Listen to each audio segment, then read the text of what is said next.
இந்த வீடியோ நம்ம எதை பற்றி பார்க்க போகிறோம்னு கேட்டிங்கன்னா பிக்யூஎல்ஐ, அதாவது physical quantity life of index அப்படின்னு நம்ம வந்து சொல்கிறோம். தமிழில் வாழ்க்கை தர குறியீடு மேம்பாட்டு எண் அப்படின்னு சொல்லுவோம். அதாவது வாழ்க்கை தர குறியீட்டு எண். இதை வடிவமைத்தவர்கள் யாருன்னு பார்த்தீங்கன்னா மோரிஸ் அண்ட் டி மோரிஸ் 2 பேரும் 1970 1970 இந்த குறியீட்டை வந்து வடிவமைக்கிறாங்க.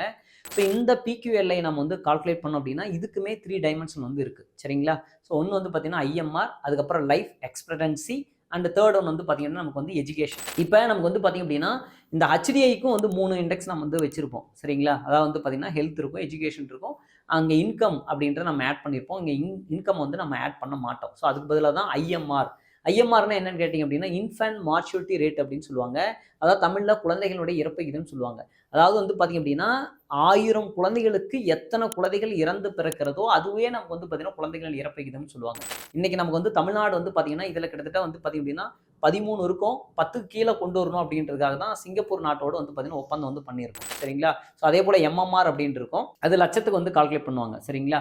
ஸோ மேட்டர்னல் மார்ச்சுரிட்டி ரேட் அப்படின்னு சொல்லுவாங்க. சரி, ஓகே. இதில் இந்த பிக்யூஎல்ஐ 2020 வெளியிடப்பட்ட இண்டெக்ஸில் நமக்கு வந்து பார்த்தீங்கன்னா மொத்தம் 189 நாடுகளில் இந்தியா வந்து 117வது இடத்துல இருக்காங்க, சரிங்களா?